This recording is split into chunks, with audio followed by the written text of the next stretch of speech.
आज मैं आपके साथ पोटैटो बाइट्स की रेसिपी शेयर करने जा रहा हूं, जिसको हम हिंदी में आलू का स्नैक्स कहते हैं। ये मार्केट के अंदर फ्रोज़न पैकेट के अंदर ईज़िली मिल जाते हैं। आप इसको घर पे भी आसानी से बना सकते हैं और बनाकर कम से कम 2 महीने के लिए फ्रीज़र के अंदर स्टोर कर सकते हैं। अगर आपको मेरी रेसिपी अच्छी लगी हो तो लाइक कीजिए।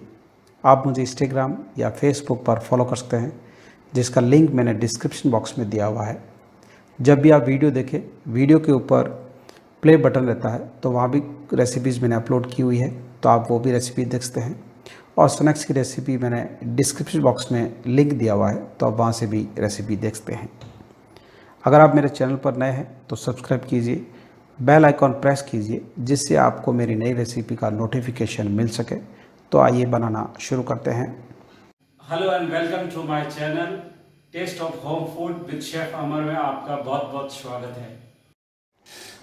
सॉस पैन में 2 टेबलस्पून ऑयल ऐड करेंगे। ऑयल को अच्छी तरह से गर्म होने देंगे। तो अब ऑयल हल्का सा गर्म हो गया है, गैस फ्लेम को लो कर देंगे। अब इसमें 5 से 6 फाइन चॉप की हुई गार्लिक क्लोव्स ऐड करेंगे और अच्छी तरह से भून लेंगे, ताकि गार्लिक का कच्चापन है वो निकल जाए। तो लहसुन को अच्छी तरह से सौते कर लिया है, यानी उसका कच्चापन निकल गया है। अब इसमें 1 चम्मच चिली फ्लेक्स ऐड करेंगे, मिक्स कर लेंगे। मेज़रमेंट कप से 1 कप पानी ऐड करेंगे। आप मेज़रमेंट के लिए कप या कटोरी का भी इस्तेमाल कर सकते हैं। आधा चम्मच नमक ऐड करेंगे। उसके बाद पानी को 1 बॉयल आने तक बॉयल होने देंगे।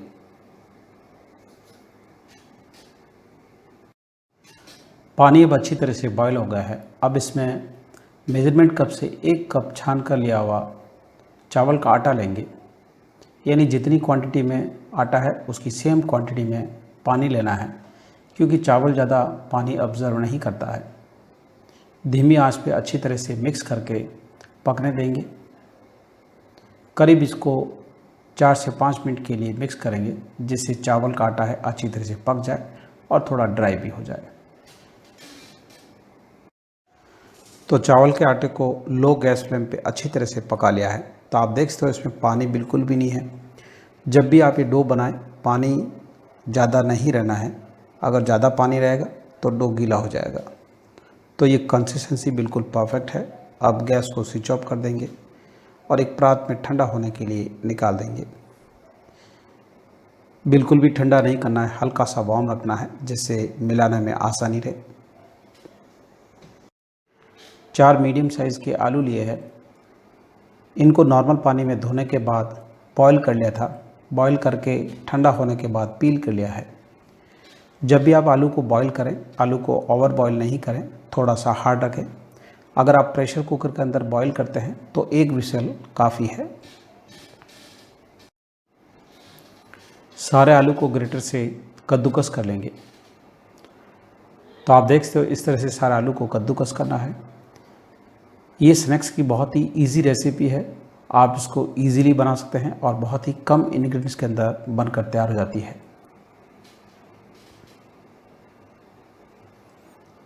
तो सारे आलू को अब ग्रेट कर लिया है। डो अब हल्का सा ठंडा हो गया है। ग्रेट किए हुए आलू ऐड करेंगे। 2 फाइनली चॉप की हुई हरी मिर्ची ऐड करेंगे। 1 इंची फाइन चॉप की हुई अदरक ऐड करेंगे। उसके बाद थोड़े से हरे धनिया ऐड करेंगे और सभी इंग्रेडिएंट्स को अच्छी तरह से मिक्स कर लेंगे। स्पाइसी और सॉल्ट आपने टेस्ट के अनुसार कम या ज़्यादा कर सकते हैं। जैसे मैंने आपको पहले बताया है, आलू को कम बॉईल करना है। अगर आलू ज़्यादा बॉईल होंगे तो इस स्टेज पे जैसे हम आलू को मैश करेंगे तो इसमें डो बहुत ज़्यादा गीला हो जाएगा और पानी छोड़ना शुरू हो जाएगा। सभी इंग्रेडिएंट्स को एक बार अच्छी तरह से इकट्ठा कर लिया है। 2 टेबलस्पून कॉर्नफ्लावर ऐड करेंगे। अगर आपके पास कॉर्नफ्लावर नहीं है तो आप इसकी जगह अरारोट पाउडर का भी इस्तेमाल कर सकते हैं। कॉर्नफ्लावर को ऐड करने से जब हमारे पोटैटो बाइट्स बनेंगे तो बहुत ही क्रिस्पी और क्रंची बनेंगे, और कॉर्नफ्लावर एक बाइंडिंग का भी काम करता है। अच्छी तरह से गौन लेंगे। तो डो को अच्छी तरह से गौन लिया है। अब इसमें थोड़ा सा ऑयल ऐड करके दोबारा से गौन लेंगे। ऑयल डालने से जब हम रोल करेंगे तो हाथ के डो चिपकेगा नहीं। तो आप देख सकते हो ये कंसिस्टेंसी बिल्कुल परफेक्ट है। अब डो को 5 भाग में डिवाइड कर लेंगे। डो में ऑलरेडी ऑयल लगा हुआ है तो हाथ के चिपकेगा नहीं। फिर भी अगर चिपकने का डर रहे तो आप हाथ पे हल्का सा ऑयल लगा लीजिए और डिवाइड कर लीजिए। अगर आप चाहें तो इसको आप 6 या 7 भाग में डिवाइड कर सकते हैं, जैसा आपको कंफर्टेबल लगे उस हिसाब से आप डिवाइड कर लीजिए। मैंने इसको 5 भाग में डिवाइड किया है।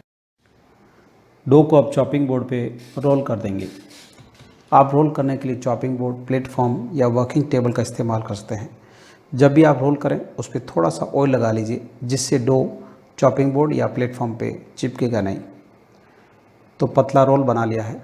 अब नाइफ से छोटे साइज़ में काट लेंगे।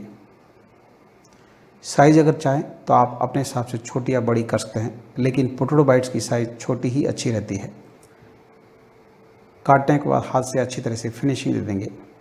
तो इस तरह से सारे पोटैटो बाइट्स बनाने हैं।